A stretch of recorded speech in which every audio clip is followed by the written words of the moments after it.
Algunos elementos vienen siendo repetidos, ¿no? El acta de Titi, esta vez de 1977, bueno, en donde da cuenta esta opción a Nueva América, si bien no lo nombra tampoco, ¿no? Luego tenemos el testigo clave 30 de la 25, que ingresa esa misma información que hemos visto que está consignada precisamente en los mensajes extorsivos, que ya hemos visto en el primer delito, el acta de la clave de extracción de información de transcripción y posterior acta de Fojas 2122 a 2123.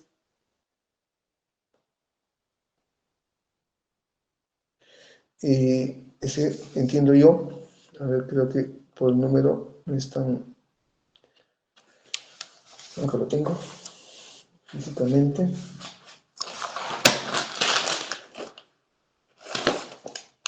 Acá está.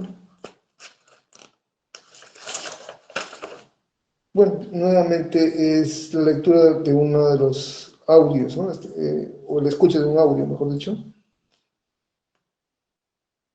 Le indica, ¿no? Hola John, buenas tardes, te mando este audio. El monstruo, compadre, mira John, practico acá, cumple tu palabra con Christopher, porque él es la persona indicada que te está escribiendo, ¿ya?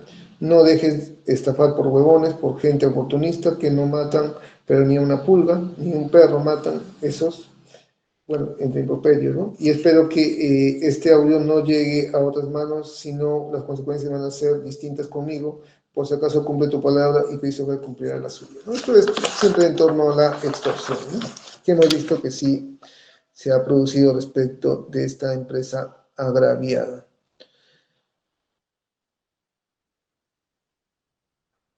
El acta de recepción de DVD conteniendo el audio posterior lacrado del 12 de mayo, ¿no? Archivo de audio extraído, ¿no? Ahí está el audio.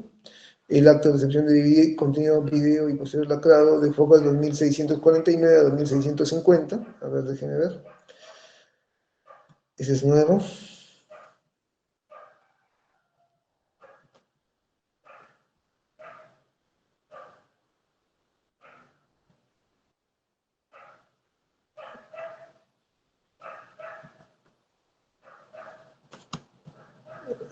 Está por acá.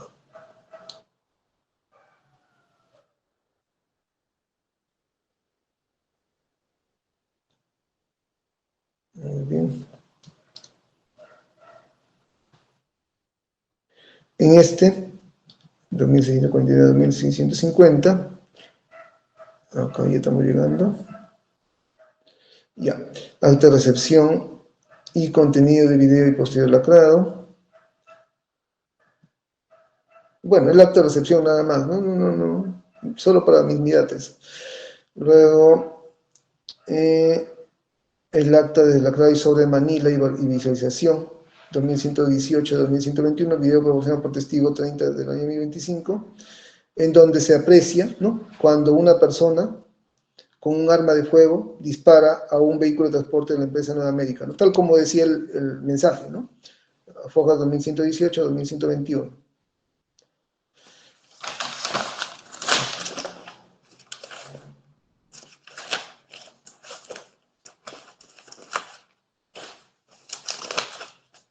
Ahí está, ¿no? Ahí está la persona, se ve su silueta, dice la segunda hoja, ¿no? Hace disparos a este vehículo, ¿no?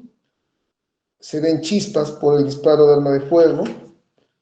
En el segundo 2 se observa un brazo y una mano aparecer del lado derecho de un objeto color negro, arma de fuego, apuntando al vehículo antes mencionado, y se logra escuchar una voz masculina con una frase relevante, y disculpen lo que se va a indicar, ¿no? Alíñate con los injertos, ¿no?, entre improperios, ¿no?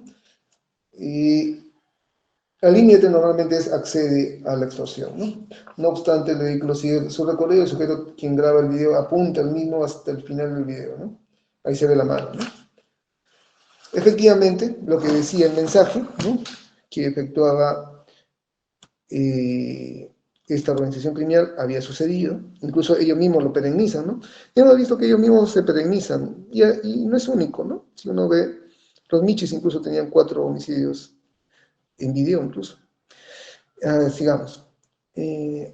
De ahí tenemos el arte de visualización y extracción de información, de conversación en mensajería instantánea, hojas 2090-2017. Aquí está. Eso ya lo hemos visto, ¿no? Ahí están todos los mensajes extorsivos. A todas luces, sí, ya lo hemos visto. Son extorsivos en realidad. De ahí tenemos...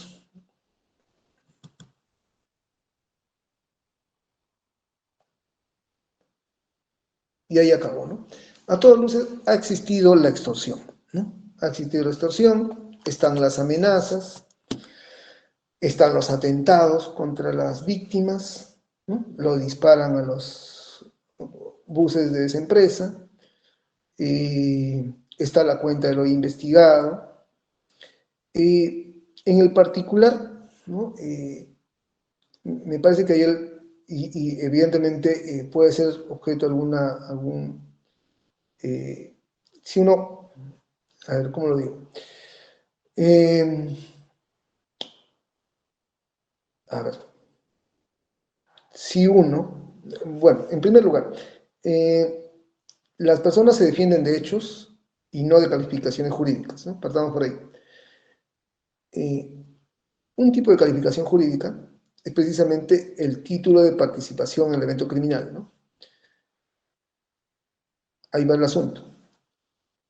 Cuando todos se conciertan, ¿no? ¿Qué es lo que ocurre? Hay una coautoría en los eventos ilícitos que hace la organización criminal, ¿no? Todo es una coautoría. En realidad, si alguien aporta algo a la realización de ese evento criminal, no es pues, no es a título de participación, ¿no? Es a título de autor, coautor en realidad, ¿no? Pero a todas luces, eh, estamos en una acreditada participación. Entendemos que nunca denunció que recibió el dinero, lo recepcionó. Entendemos que no hay logicidad en entender que una organización criminal, porque hasta ahorita nunca lo ha habido, ¿no? Y se moleste en hacer que el dinero ingrese en personas ajenas, ¿no? A la misma, ¿no? Eso creo que no resiste la más mínima análisis de logicidad, ¿no? Aunado a ello, si Fiscalía ingresaba esa información sería mucho más contundente, ¿no? Eh, pero creo que es suficiente, ¿no? Que sí, sí está acreditado una sospecha fuerte de su participación en este evento criminal. El hoy investigado participó dando su cuenta precisamente en una organización, y eso es lo que hace que sea otro tipo de participación, ¿no? Criminal, ¿no? Porque todos tienen un determinado aporte, ¿no? Eh, Cuando uno es ajeno al hecho, ahí sí es partícipe, ¿no? A título de complicidad, ¿no? Pero cuando uno es parte, ¿no?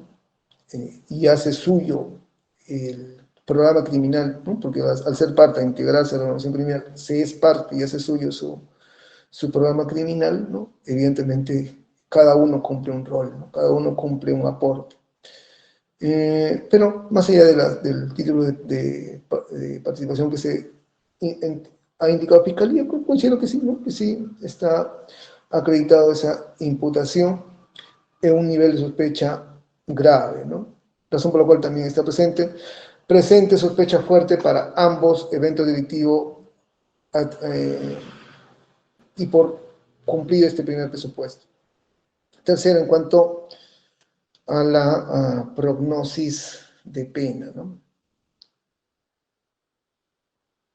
Como habíamos señalado ya en anteriores procedimientos, estamos ante eh, un adelantamiento, ¿no?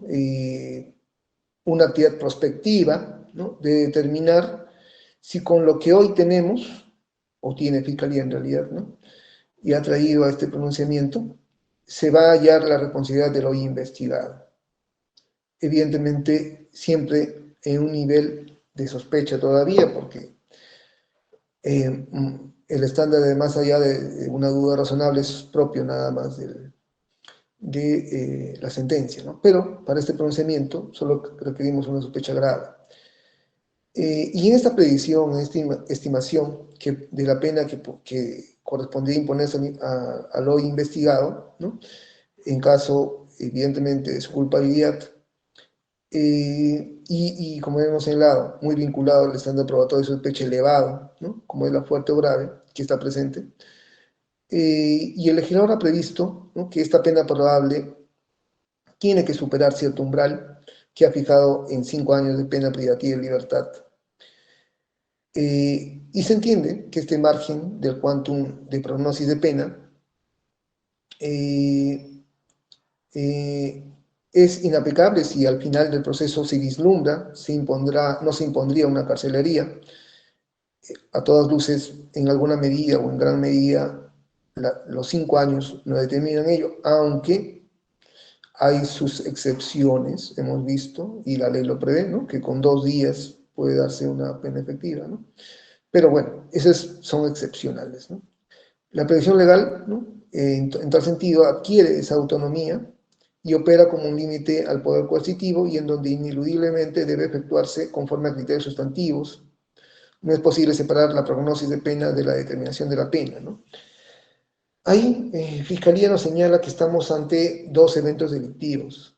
Uno, el crimen organizado, donde el extremo mínimo, si es que vamos en el tipo base, es de 8 años. Pero si vamos al tipo agravado, es de 15 años hasta 20, ¿no? Luego tenemos a la extorsión, ¿no?, que evidentemente también va muy vinculado a penas similares, ¿no? De 15 también inicia en 15 años, cuando es con agravantes. En ese entendido, tratándose de un concurso real de delitos, y aquí voy a tratar de dar una muy sucinta explicación de este fenómeno que ocurre, ¿no? El crimen organizado, en su regulación, tiene medianamente hasta 3 formas, pero a mayor medida 2 formas, ¿no? Por lo menos en el Perú.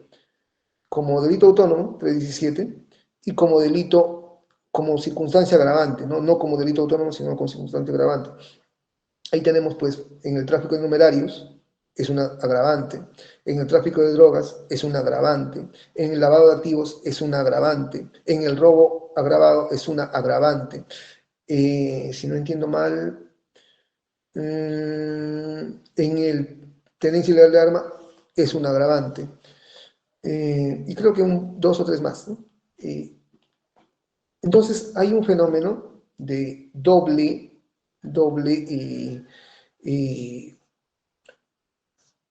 tratamiento, ¿no? Esto es, para algunos eh, eh, ilícitos va a ser simplemente un agravante, por lo menos los que están regulados en el código, creo que son 10 a 12, creo que también en delito de tributario también me parece. Y para otros delitos, como de extorsión, por ejemplo, entre ellos, creo que también usurpación, creo que también está como agravante nada más. Y otros delitos, ¿no?, como extorsión, no lo están, ¿no? Entonces ahí sí tendríamos que sumar, ¿no? Ahí también, si bien acá no en sede nacional, sino en sede extranjera, si no vamos a España, ahí tiene un doble tratamiento incluso, ¿no? También la jurisprudencia no está muy uniforme en ese punto, en donde para algunos solo se castiga como delito autónomo en tanto en cuanto no se realiza el evento criminal que se determina realizar, ¿no? Esto es, una vez realizado, por ejemplo, la extorsión, ya no tendría que unirse el crimen organizado, pero para otras casaciones también de España sí lo hacen, ¿no? Aquí sí lo hacemos, ¿no? Aquí sí lo sumamos. Entonces, esa es mi explicación. Y en ese sentido, si sumas, entendemos que tenemos 15 años más 15 años, y la pena mínima que espera el hoy investigado es 30 años de pena privativa de libertad, ¿no? Y para lo cual hemos visto, ¿no?, que hay una sospecha alta, ¿no? Por tanto, se supera ¿no? Más allá de las explicaciones que estoy dando, se supera, por lo menos con la regulación de nosotros, se supera esta, este presupuesto, ¿no? Sí es mayor a 5 años porque mínimamente el hoy investigado esperaría una pena de 30 años de pena privativa de libertad. Cuarto, peligrosismo procesal, peligro de fuga, posición de Fiscalía de Defensa de la persona de audiencia, procedimiento judicial. En cuanto al arraigo domiciliario, para mí sí está acreditado el arraigo domiciliario. Hemos visto que se le allana en lugar, se le encuentra en horas propias de vivencia, se le encuentra con objetos de vivencia, se le encuentra incluso con objetos que incluso en alguna medida son de descargo, algunos otros aparentemente Fiscalía va a buscar ubicar o determinar si son de cargo, pero sí, ¿no? Sí está acreditado, además han hecho óbices durante tanto tiempo, se ha pedido que se haga en ese lugar el operativo, lo han encontrado en el operativo, con su familia en el operativo, evidentemente sí estamos, ¿no? Más allá de la no pleno acatamiento de la regulación administrativa, porque si uno va a la ley de RENIEC, ¿no? Hay una obligación de los administrados de poder de tener actualizado su registro, ¿no? Su domicilio. Pero incluso más allá de ello, ¿no? Sí está acreditado, ¿no? Sí está acreditado, incluso con lo aparejado por la defensa, ¿no? Que con 2 escritos ha aparejado documentación idónea, ¿no? Más allá de que es cuestionado el contrato de arrendamiento, ¿no? Por no ser uno de fecha cierta, porque evidentemente para ser de fecha cierta tiene que tener ciertas características que no son propias, incluso que Fiscalía resalta no ha firmado. Pero no olvidemos que el arrendamiento no es un contrato sujeto a modalidad, ¿no? No se requiere en realidad firmar un contrato, ¿no? Es un contrato incluso verbal, ¿no? Que la defensa haya querido dar un poco más de acreditación, por lo menos con la firma del arrendatario, está encaminado en algo, ¿no? Pero, ¿qué es lo que vemos respecto de él, ¿no? Uno, que nadie lo ha demandado por lanzamiento, ¿no? O por desalojo, mejor dicho, ¿no? Esto es que esté viviendo en un lugar que no le corresponde, ¿no?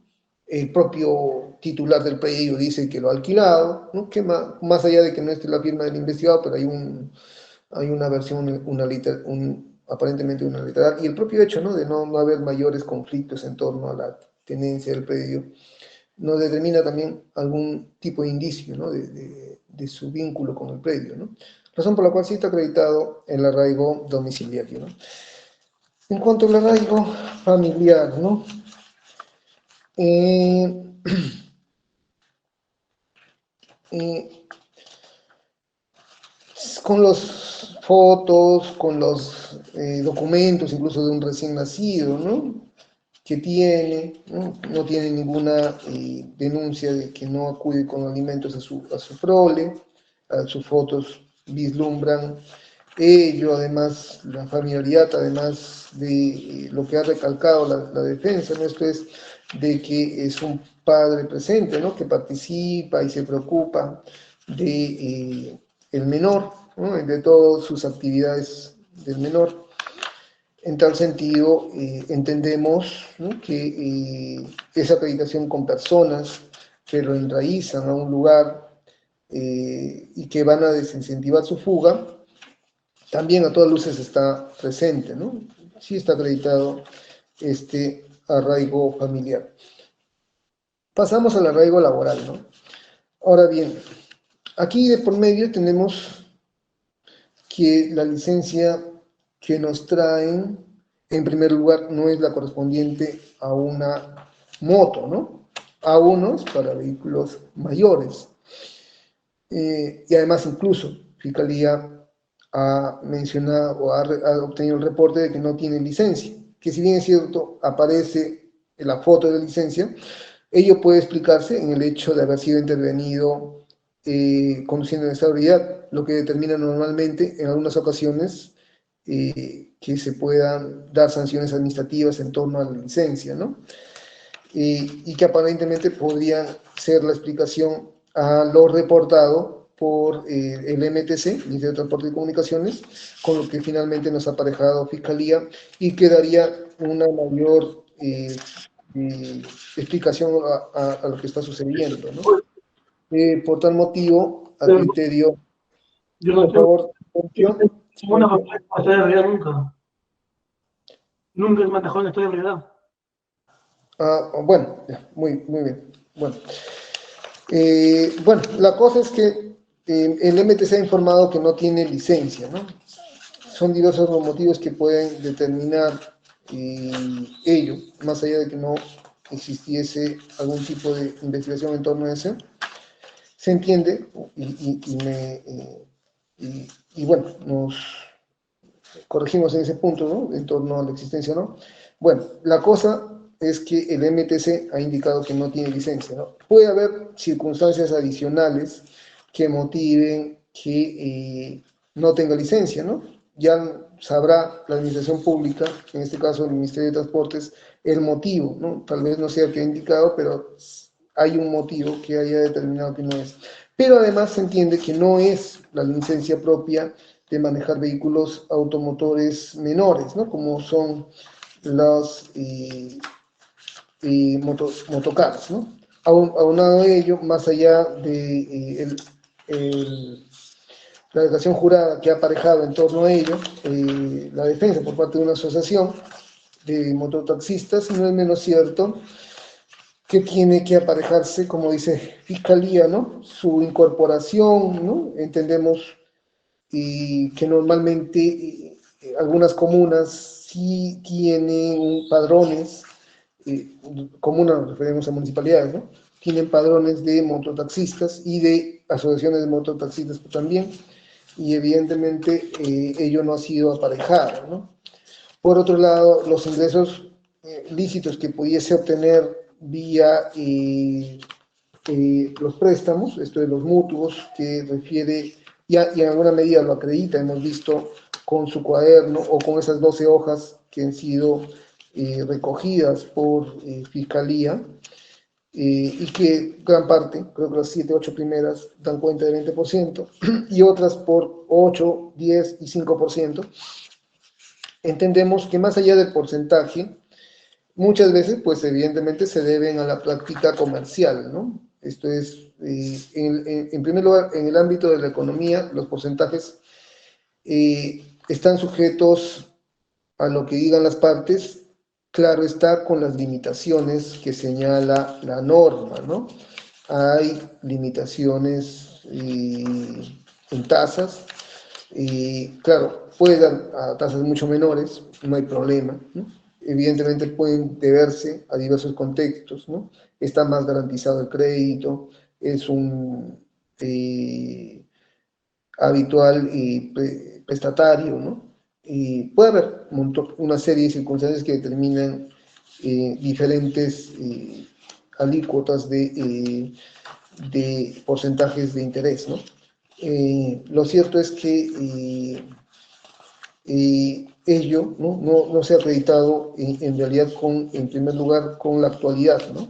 Y en segundo lugar, que no afecte el orden público, otorgando intereses que superen lo autorizado, ¿no? Por la norma adjetiva, la norma civil, perdón. Que incluso, ¿no? Podrían conllevar algunas también infracciones adicionales a las civiles, ¿no?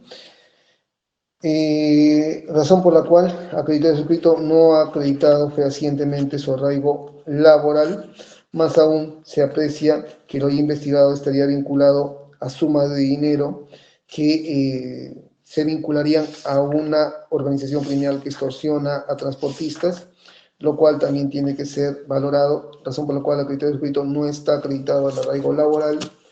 Por otro lado, se tiene que existe la gravedad de la pena como uno de los factores a analizar en esta prisión preventiva. En tal sentido, entiende el suscrito que efectivamente la máxima de la experiencia nos indican que las personas sometidas a una persecución penal recientemente aperturada y que éste tiene una rigurosidad punitiva en cuanto a su tratamiento, esto es en cuanto a la pena a imponerse, y van a tratar, ¿no?, de eludir la acción de la justicia, ¿no?, siendo ello un riesgo real y concreto, precisamente concretizado por el propio hecho de tener una pena tan elevada, ¿no? En el presente caso tenemos una pena elevadísima para el hoy investigado, de 30 años de pena privativa de libertad que podría esperar, que en el particular el suscrito entiende que deberíamos ya tratar de modificar, que incluso he visto que en abril o marzo han creado una nueva comisión de revisora, ¿no?, de, acá está la ley 32.310 del día, a ver, en el peruano cuándo salió. En el peruano se publicó el 26 de abril del presente año, ¿no?, que crea la Comisión Especial Multipartidaria encargada de elaborar el nuevo Código Penal actualizado, ¿no? Hemos visto que esta, que se suele llamar populismo punitivo, ¿no? Esto es, hace inconexa las penas, en realidad. He visto las penas para este tipo de actuaciones en España, que me parecen un poco más correctas, ¿no? Entiendo que, por ejemplo, que ahí el fenómeno es mucho más, hemos indicado, por este crimen organizado y utilizando mulas bancarias o cuentas de otras personas. Normalmente son 6 cuando son penas, son montos muy elevados para estafas, ¿no?, que normalmente lo que se ve en ese lugar. Porque allá el fenómeno de extorsión no es tan elevado como acá, ¿no? Acá la estafa no es muy elevada, aunque las hay, pero no es tan elevada. Debería tratarse, ¿no?, de dar una pena evidentemente mayor a 6, pero evidentemente mucho menor, pues, a los 30 años que posiblemente espera el investigado, ¿no? Me imagino, va a tratar de armonizar esta nueva comisión especial, tratar de armonizar el Código Penal, ¿no?, que no haga penas tan severas casi como un homicidio, ¿no?, porque un homicidio es de 6 años y evidentemente 30 años me parece un poco muy elevado en realidad, ¿no? Pero lo cierto es que en este momento tenemos esa pena que espera el hoy investigado y por tanto es alta el peligro, ¿no? En cuanto a la magnitud del daño causado, entendemos que ambos ilícitos son muy dañosos, ¿no? El crimen organizado, ¿no?, como delito independiente, ¿no?, es un adelantamiento a la barrera de punición, precisamente donde se castiga los actos preparatorios, y hemos ya explicado el motivo que no necesariamente para estar en la agravante, en otras resoluciones, ¿no?, hemos explicado, no es necesariamente participar en el homicidio, ¿no? Lo que se castiga es un agravante del crimen organizado, ¿no? El hecho de estar en una organización criminal que hace esos actos ya te hace merecedor a esa pena, ¿no? Y en este caso sí, ¿no? Hemos visto el daño es inmenso. Estamos hablando de un crimen organizado, violento, que no duda de cegar la vida de personas, disparar contra ómnibus de la empresa Nueva América, disparar contra taxis colectivos de los autos colectivos de los paraderos que hemos señalado, ¿no?, tanto de Metro Ancón como de Metro Puente Piedra, los han disparado, incluso cegando la vida también, ¿no? No solo cegando la vida, algunos tratando de cegar la vida y algunos simplemente como amedrentamiento, ¿no? Y aparte, colocar explosivos, ¿no?, en una vivienda, ¿no? Estábamos ante una organización muy violenta que determina que el grado de afectación a la tranquilidad pública es elevado, ¿no? Por tanto, el daño es elevado. Ahora bien, en cuanto al otro ilícito, ¿no?, la extorsión, ¿no?, como una forma de combinación violenta, ¿no?, para obtener recursos de los particulares, también se genera un grave daño precisamente a los agraviados de Empresa Nueva América, ¿no?, quienes han sufrido el atentado, ¿no?, de esos disparos que recibió su unidad, también las amenazas que recibieron. Por tanto, ambos grados de afectación que generan las conductas de los investigados son muy elevados, ¿no? Ahora bien, si bien es cierto, la doctrina cuestiona en alguna medida, ¿no?, que este tipo de análisis pueda afectar, ¿no?, el principio de presunción de inocencia, no es menos cierto que si lo asociamos a que se encuentra una grave estándar de vinculación del investigado en estos hechos, evidentemente se supera esa posible afectación, ¿no? Por tanto, consideramos que sí, sí hay un estándar elevado y hay también una magnitud del daño causado muy elevado, ¿no? Por tanto, también el riesgo es alto. En cuanto al comportamiento procesal, no olvidemos que estamos ante no un individuo como persona, ¿no? Esto es, no estamos ante una codelincuencia, una delincuencia personal, ¿no? Estamos ante un grupo criminal, ¿no?, en donde hay todavía personas por identificar, hay personas que están fuera del marco de la justicia, ¿no?, según la tesis fiscal, fuera del país, que vislumbran en alguna medida también grupos de apoyo. Y en ese sentido tenemos que ponernos en la circunstancia de que lo investigado, hallándose en libertad, ¿no?, pudiera tener un comportamiento procesal impropio, ¿no? ¿Qué es lo que se ha visto, pues, precisamente en este crimen organizado, ¿no? Que la persona que denuncia, ¿no?, que la persona que se niega, precisamente recibe esos atentados, recibe esas amenazas, recibe la muerte, como lo hizo Carguachín Gavino, ¿no? Precisamente por esas denuncias, ese enfrentamiento directo a este crimen organizado, ¿no? Y por tanto vislumbra cuál es el comportamiento de la organización criminal. Aunado a ello, ¿no?, lo que también señala la Fiscalía en alguna medida, ¿no?, la existencia de apoyos en las fuerzas del orden, que para su tesis, siempre hablando, ¿no?, existe. Por tanto, el riesgo del comportamiento procesal en libertad de lo investigado, dado las circunstancias de hallarse inserto en una organización criminal, es muy alto. En cuanto a la pertenencia a una organización criminal, ¿no?, recalcamos lo que dice la Casación 1445 del año 2018 nacional: el juicio de peligrosismo debe ser una afirmación de un riesgo concreto, por lo que no puede fundamentarse en la mera presencia de criterios abstractos o especulaciones, y asimismo el riesgo debe ser grave y evidente, debido a lo que se busca es el requisito de justificar la existencia de medios suficientes a disposición del imputado para perpetrar la fuga, ¿no? Ahora bien, en la existencia de estos medios suficientes, ¿qué es lo que podemos apreciar, no? Que al investigado pues le depositan 20.000 soles, que al imputado aparentemente le entregan 4.000 y esos 3.500 o tal vez montos mayores, que todavía está por verificar porque finalmente terminan en la organización criminal.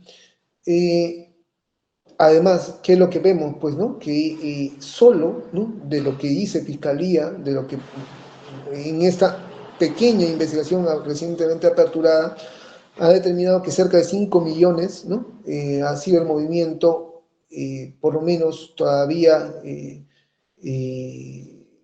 identificado, ¿no?, en este crimen organizado. Por tanto, ¿no?, las ingentes cantidades están, ¿no?, las ingentes cantidades de dinero se encuentran presentes. Aunado a ello, ¿no?, el propio hecho, lo natural, ¿no?, de las organizaciones criminales es precisamente buscar la impunidad, ¿no? Esa es como una máxima de la experiencia. Precisamente buscan la impunidad en la compra de servidores y funcionarios públicos, ¿no? La tesis fiscal es que hay un servidor en torno a esta incriminación. Evidentemente es solo una tesis todavía. Y además entendemos, ¿no?, que precisamente esos ingentes recursos y la violencia que existe, y aunado a esa compra aparentemente, según la tesis fiscal, de función pública, nos lleva a determinar que objetivamente el peligro por su pertenencia a una organización criminal también es alto, ¿no? En tal sentido, esa no acreditación del arraigo laboral en el investigado se incrementa el peligro, teniendo en cuenta estos 4 factores analizados en un nivel tan alto como el que hemos señalado. Ya no de ello, el propio hecho, ¿no?, de que esta organización criminal aparentemente tendría grupos de apoyo, ¿no?, y que precisamente esos grupos de apoyo normalmente están vinculados al análisis de este peligro de fuga. Estamos hablando de grupos de apoyo en donde precisamente la tesis fiscal es que ahí donde se encuentra el presunto líder aparentemente tendría alguna colaboración de otra persona, porque son otras personas las que reciben el dinero, determinan esa existencia, ¿no? Entonces, cabe entender, ¿no?, que el investigado sin arraigo laboral, con factores tan elevados y con la existencia de un grupo de apoyo aparentemente existente, determinan que sí, ¿no?, que sí el peligro es muy elevado, es tan elevado como para una prisión preventiva, razón por la cual está presente, ¿no? En cuanto al peligro de obstaculización por posición de Fiscalía y Defensa está empezando audiencia, procedimiento judicial.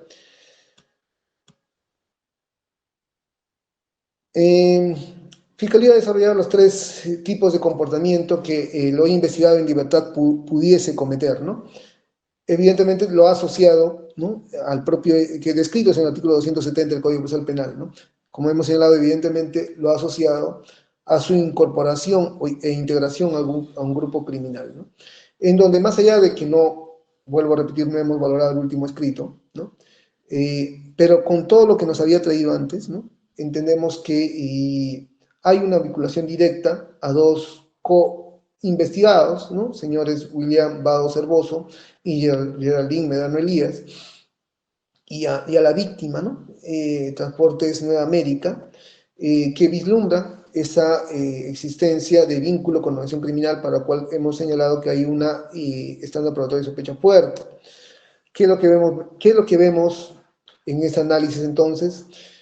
No tanto el ámbito individual, esto es, de lo que el hoy investigado pudiera hacer en libertad de manera personal, sino de lo que el hoy investigado pudiese hacer en libertad precisamente con el auxilio de este crimen organizado. No olvidemos que precisamente la criminalidad organizada va a buscar, ¿no?, la impunidad.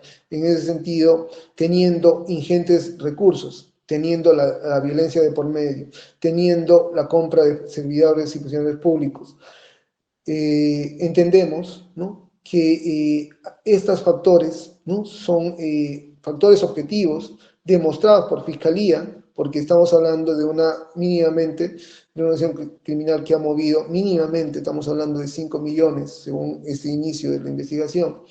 Estamos hablando de una persona efectiva policial que aparentemente estaría vinculada a la misma, y además estaríamos hablando de violencia que ha cegado la vida de una persona.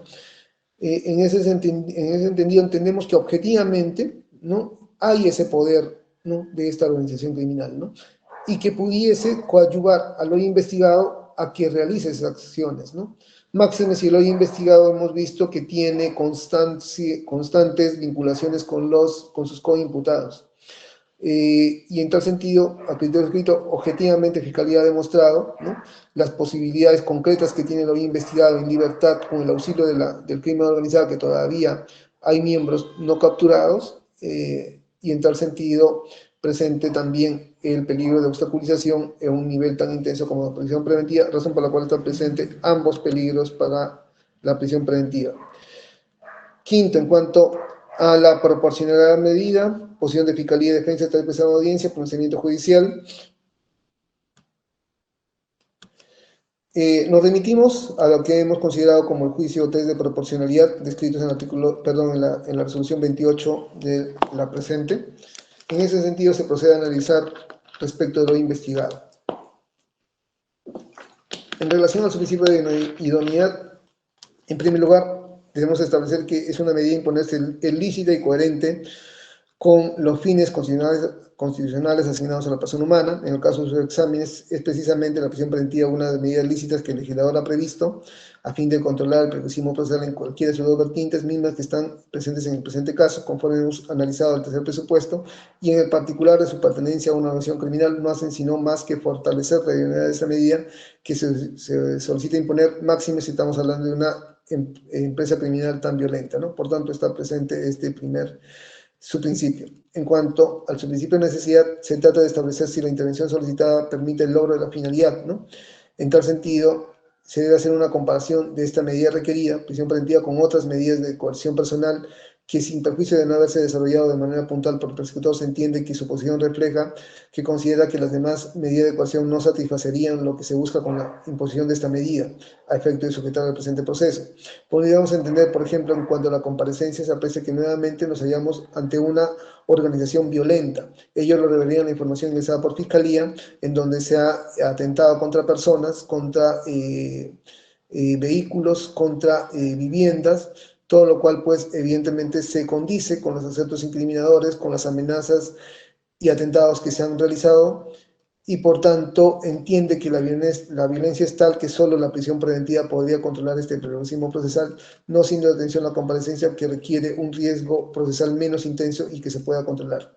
Y en cuanto a la detención domiciliaria, se entiende que ello se haya reservado para circunstancias regladas a las cuales no accedería lo investigado. Más allá, efectivamente coincidimos con la defensa que no deberíamos llegar, ¿no?, a las comparaciones que ha hecho Fiscalía, ¿no?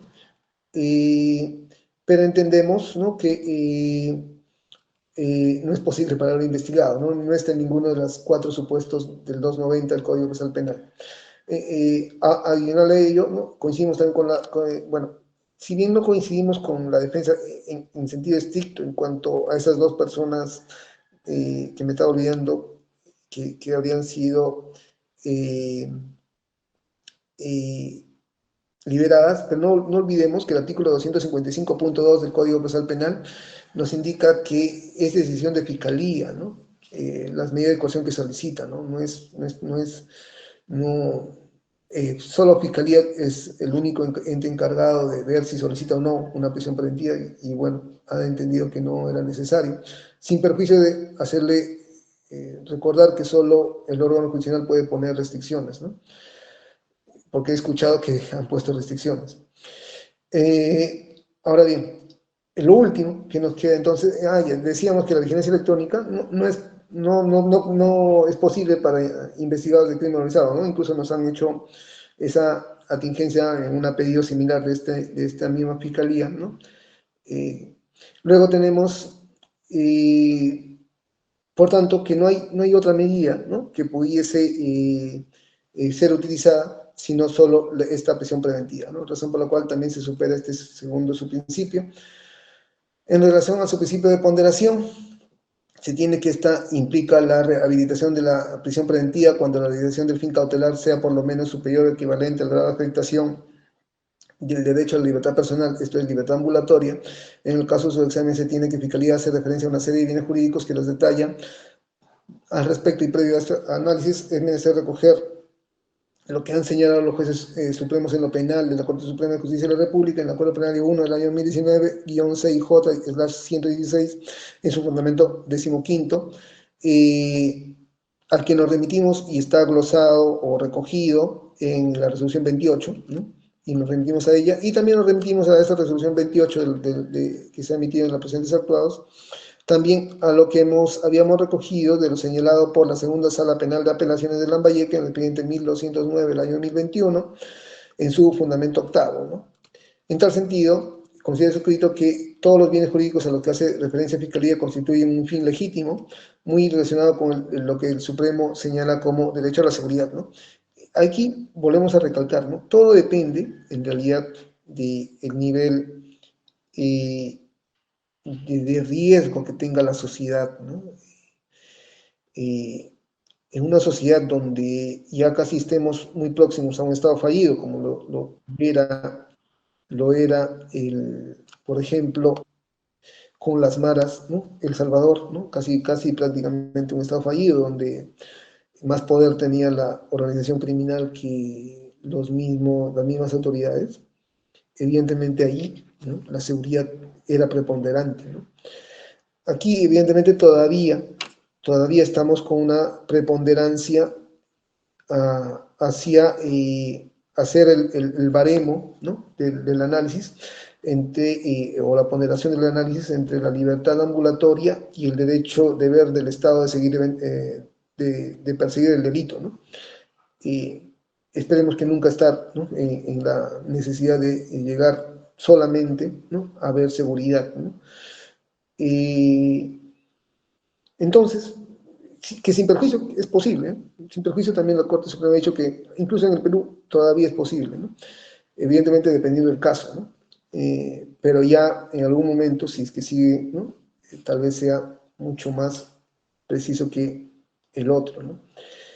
Entonces, en este derecho a la persecución penal, ¿no? El interés, ¿no? El interés constitucional de perseguir el delito, interés tutelado, ¿no? Contra este derecho a la libertad ambulatoria, vemos que, dado las circunstancias de esta persecución, ¿no? Donde estamos ante un crimen organizado, ¿no? Que soslaya el Estado de Derecho y es un peligro para la vigencia del propio Estado, ¿no? Eh, Entendemos que esa magnitud del delito incluso hace más fuerte ese derecho de deber del Estado, ¿no? Entonces hay una directa equivalencia, está en equilibrio en ese sentido, por tanto se satisface esa ponderación y en tal sentido está presente la proporcionalidad de medida, ¿no? Sexto, en cuanto a la duración de la misma, posición de Fiscalía y Defensa tras empezar la audiencia, pronunciamiento judicial. Consideramos que efectivamente, ¿no? La cantidad de actos que nos ha descrito Fiscalía son necesarios, evidentemente, y nos remitimos a lo que nos ha señalado, ¿no? Evidentemente que son muchos en realidad, ¿no? Y que evidentemente no olvidemos que estamos ante una investigación preparatoria, ¿no? Característica principal de la investigación preparatoria es ser dinámica y progresiva. ¿Qué quiere decir eso, no? Que se sabe con qué se inicia, pero no se sabe cómo va a terminar. Se vislumbra, ha pedido por lo menos su Fiscalía una acumulación, se vislumbra, según Fiscalía, algunas acumulaciones, ¿no? Y evidentemente ello denota mayores actos de investigación. Incluso de sus propios actos de investigación pueden llevar a determinar la realización de ulteriores actos adicionales, ¿no? Esos actos que se van a hacer incluso pueden determinar que hayan mayores investigados o imputaciones incluso, ¿no?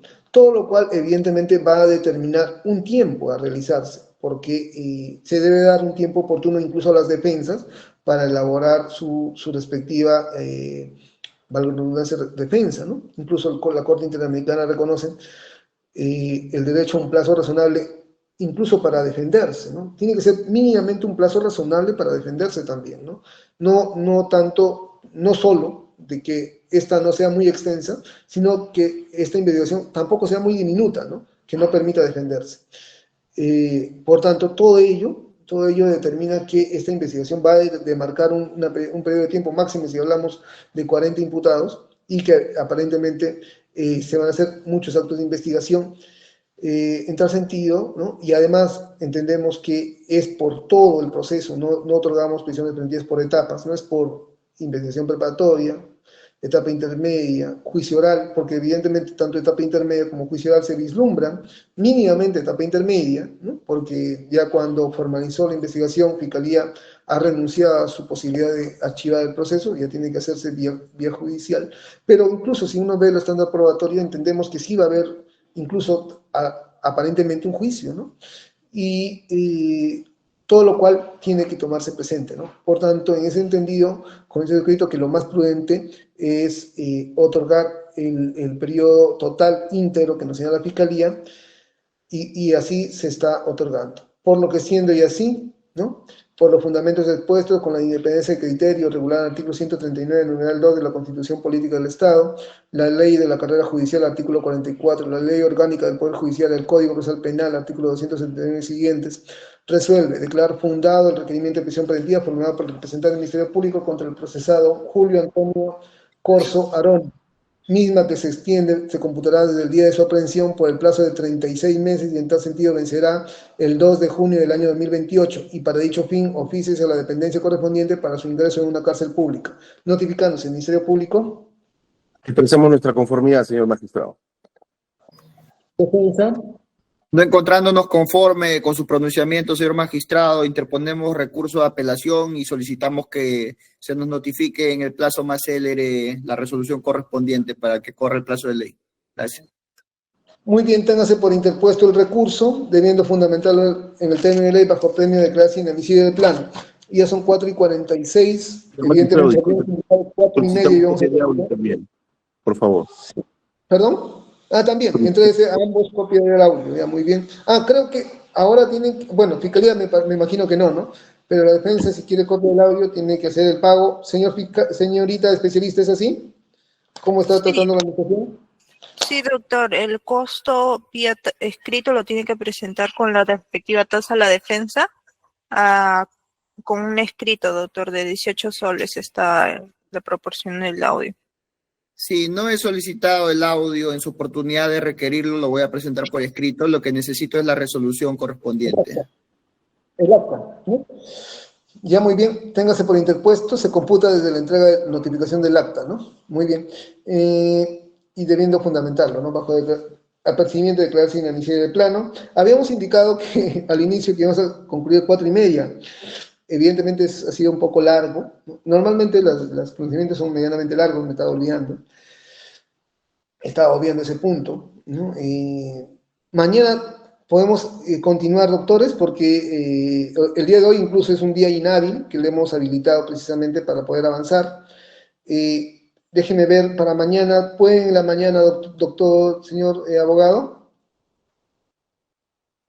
Sí, déjeme ver un minutito a ver si no se contrapone con otra audiencia, por favor. Muy Déjeme bien. ver la agenda. Señor magistrado, buenas tardes. Le saluda el abogado Luis Walter Pastor Chacón, defensa técnica de las hermanas Medrano Elías. Solamente Sí, quería, doctor, aprovechando que para preguntarle respecto a los incidentes de apelación, ¿van a ser elevados de manera independiente o va a ser elevado de manera conjunta? ¿Ya se ha interpuesto mi recurso, doctor?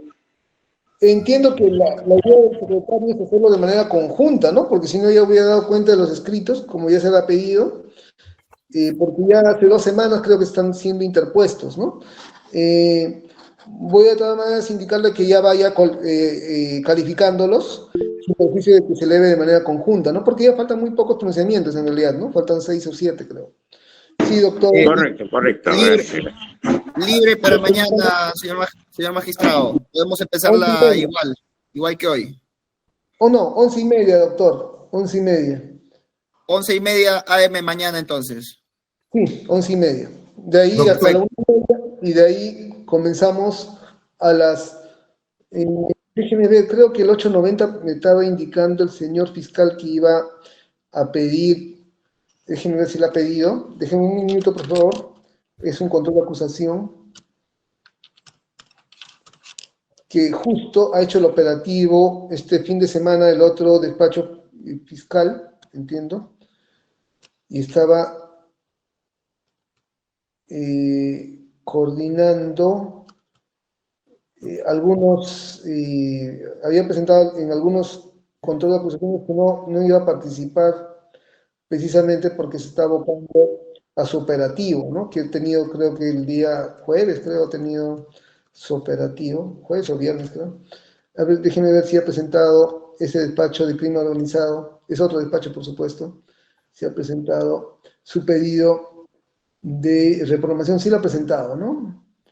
Sí lo ha presentado, entonces a las 2:30 también, ¿no? O sea, uno es de 11:30, mañana 11:30, hasta la 1:30, luego el receso de 1:30 a 2:30 y luego continuamos 2:30 hasta las 6:30 aproximadamente. ¿Ya, doctores?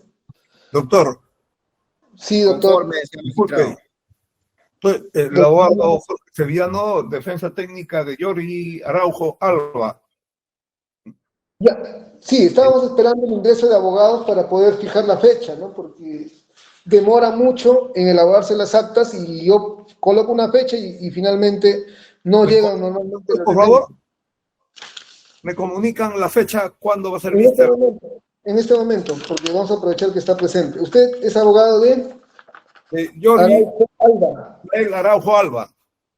Ya, sería, déjeme ver, ya creo que esta semana está casi completa. Pensaba terminar hoy día con los 2 investigados, pero no ha sido posible. A ver, el día lunes, el día lunes 11 de agosto, doctor, creo que con usted terminamos. Ya, Lunes doctor. 11 de agosto, 3:30, doctor. 3:30. Ya, doctor, excelente. Porque 11 de agosto, 3:30. ya estoy presentando, doctor, unos escritos a su despacho y al Ministerio Público también, para que se tengan en cuenta al momento de la audiencia. Muy bien. Lo daremos cuenta oportuna para que no demoren mucho las audiencias, ¿ya? Ya, gracias, Ok. doctor. Gracias. Muy bien. Amable. Alza la mano el doctor Carpio. Sí, doctor, con respecto a la continuación de la audiencia de la señora Martina. Fiscalía nos iba a dar esa información. No sé si ya ha tenido, porque nos había indicado que en la tarde iba a hacer el seguimiento, ¿no? De la señora Martín. Sí, señor magistrado, debemos dar cuenta que no hay respuesta aún y este despacho fiscal se ha comunicado con la Fiscalía de Crimen Organizado de Ica a través de la coordinación para que dicho despacho acuda mañana al hospital a recabar in situ o a levantar el acta que corresponda. Dejándose constancia que como ello fue en la noche, fuera del horario regular después de las 5 de la tarde, el oficio nuestro, usted recordará en la noche del viernes, lo han dado como fecha de lunes, ¿no? Porque está fuera del ingreso como tal del oficio, ingresó fuera de horario, digamos, de mesa de parte, ¿no? Entonces, lo están computando desde el lunes. Es lo que nos dicen, señor magistrado. Ya, entonces mañana se va a dirigir. Mañana terminamos su audiencia, doctor. Mañana ya debe estar la información. Mañana, luego del doctor Diego Alonso, sigue usted, doctor. ¿Ya? Gracias. Ya, muy bien. Siendo 4:53, damos por finalizada esta sesión. Muchas gracias, doctores. Se les agradece su concurrencia. Muchas gracias. Permiso. A las 11:30 mañana entonces, ¿no, doctor? 11:30. Mañana 11:30. Mañana 11:30 con usted, ¿no? Listo. Ya. Gracias. Muy bien, gracias. Gracias. Muy bien, gracias. Hasta luego. Permiso.